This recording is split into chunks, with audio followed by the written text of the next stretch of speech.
Hi hello ನಮಸ್ಕಾರ ಎಲ್ರಿಗೂ. D R Nadaf ಚಾನಲ್ಗೆ ಸ್ವಾಗತ. ಇವತ್ತೇನಪ್ಪ ಅಂದರೆ ಇವತ್ತು ಪತ್ರಿಕಾಭವನದಲ್ಲಿ ಒಂದೆರಡು ಸುದ್ದಿಗೋಷ್ಠಿ ಇದ್ದಾವೆ. ಆಮೇಲೆ ಏನಂದರೆ ಜಿಲ್ಲಾಧಿಕಾರಿ ಕಚೇರಿ ಎದುರು ಯಾವುದಾದ್ರೂ ಪ್ರತಿಭಟನೆಗಿದ್ರೆ ಅಂಥ ಸುದ್ದಿಗಳನ್ನು ಕವರ್ ಮಾಡಬೇಕು. ಜೊತೆಗೆ ಏನಾದರೂ ಸ್ಪೆಷಲ್ ಸ್ಟೋರಿ ಸಿಗುತ್ತೆ ಅಂತ ತಿಳ್ಕೊಂಡು ಕಲಬುರಗಿ ನಗರಾದ್ಯಂತ ನಾನು ಇವತ್ತು ಸಂಚರಿಸಲಿದ್ದೇನೆ. ನಿನ್ನೇನಪ್ಪ ಅಂದರೆ ಒಂದು ಸೋನಮ್ ವಾಂಗ್ಚುಕ್ ಅವರಿಗೆ ಬೆಂಬಲಿಸಿ ಪ್ರತಿಭಟನೆ ನಡೆದಿತ್ತು. ಅದಾದಮೇಲೆ ಏನಂದರೆ SP ಕಚೇರಿಯಲ್ಲಿ ಸುದ್ದಿಗೋಷ್ಠಿ ಇತ್ತು. ಅದಾದಮೇಲೆ ಯಾವುದೂ ಪತ್ರಿಕಾದ ಏನು ಅಸೈನ್ಮೆಂಟ್ ಇರಲಿಲ್ಲ. ಸೊ ಅದರ ಜೊತೆಗೆ ಇವತ್ತು ಕೂಡ ಏನೇನು ಇರ್ತದೆ ನೋಡೋಣ, ನಾನು ವ್ಲಾಗಲ್ಲಿ ತೋರಿಸ್ತೀನಿ.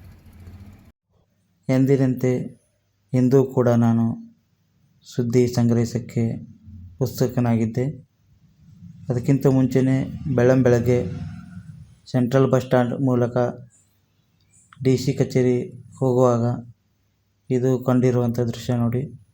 ಬಸ್ ಸ್ಟ್ಯಾಂಡ್ ಸಮೀಪದಲ್ಲಿ ಪಕ್ಕದಲ್ಲಿ ಹಚ್ಚಿರುವ ಗಿಡಗಳು ಹೂವನ್ನು ಬಿಟ್ಟಿವೆ. ಇದರಿಂದಾಗಿ ಒಳ್ಳೆಯ ಆಕರ್ಷಕವಾಗಿ ಕಾಣಿಸ್ತಾ ಇದೆ. ನೋಡಿ, ಈಗ ಬಂದುಬಿಟ್ಟಿನ ಬಸ್ ಸ್ಟ್ಯಾಂಡ್ ಹತ್ರ. ಬಸ್ ಸ್ಟ್ಯಾಂಡ್ ಮುಗಿದ ಬಳಿಕ ಜವೇರಿ ಕ್ರಾಸ್ ದಾಟಿ ITI ಕಾಲೇಜ್ ಎದುರುಗಡೆಯ ರಸ್ತೆಯಿಂದ ತಿಮ್ಮಾಪುರ ಸರ್ಕಲ್ ಕಡೆ ಹೋಗ್ತಿದ್ದೀನಿ. ಇದು ನೋಡಿ, ಜೇವರಿ ಕ್ರಾಸ್ನಿಂದ ತಿಮ್ಮಾಪುರ ಹೋಗುವ ರಸ್ತೆ ಇದು. ಬಸ್ ಸ್ಟ್ಯಾಂಡ್ಗಿಂತ ಮುಂಚೆ ಡಿವೈಡರ್ನಲ್ಲಿ ಗಿಡಗಳು ಹಚ್ಚಿದ್ರು, ಅದು ತುಂಬ ಆಕರ್ಷಣೀಯವಾಗಿ ಕಾಣ್ತಿದ್ದವು. ಆದರೆ ಈ ರಸ್ತೆಯಲ್ಲಿ ಗಿಡಗಳು ಹಚ್ಚಿಲ್ಲ. ತಿಮ್ಮಾಪುರ ಸರ್ಕಲ್ ದಾಟಿದ ಬಳಿಕ ನಾನು ನೇರವಾಗಿ ಜಿಲ್ಲಾಧಿಕಾರಿಗಳ ಕಚೇರಿ ಎದುರು ಬಂದೆ. ಅಲ್ಲಿವರೆಗೆ ಯಾವುದೇ ಪ್ರತಿಭಟನೆಗಳು ನಡೀತಾ ಇರಲಿಲ್ಲ. ಏನು ಮಾಡಬೇಕು ಅಂತ ಅಂದ್ಕೊಂಡಿದ್ದೆ. ಅಷ್ಟರಲ್ಲೇ ನಮ್ಮ ಹಿರಿಯ ವಿಡಿಯೋಗ್ರಾಫರು ಅಂಬರೀಷ್ ಅಣ್ಣವರು ಸಿಕ್ಕಿದ್ರು. ಅವರು ನಾವು ಕೂಡಿಕೊಂಡು ಜಿಲ್ಲಾಧಿಕಾರಿ ಕಚೇರಿ ಹಿಂದಿರುವ ಹೋಟೆಲಲ್ಲಿ ಸಖತ್ತಾಗಿ ಚಹಾ ಕುಡಿದೆವು.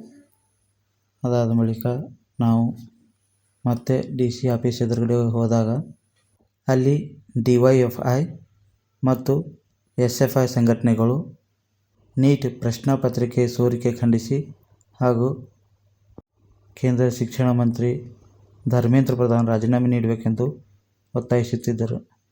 ಆ ಸುದ್ದಿಯ ಬಳಿಕ ನಾನು ಜಿಲ್ಲಾಧಿಕಾರಿಗಳ ಕಚೇರಿಯಿಂದ ನೇರವಾಗಿ ಪತ್ರಿಕಾಭವನ ಕಡೆಗೆ ಹೊರಟಿದೆ. ಇದು ಮಹಾನಗರ ಪಾಲಿಕೆಯ ಮುಂದಿರುವ ರಸ್ತೆಯಾಗಿದ್ದು, ಈಗ ಜಗ ಸರ್ಕಲ್ನಾಗೆ ತಲುಪಿದ್ದೇನೆ.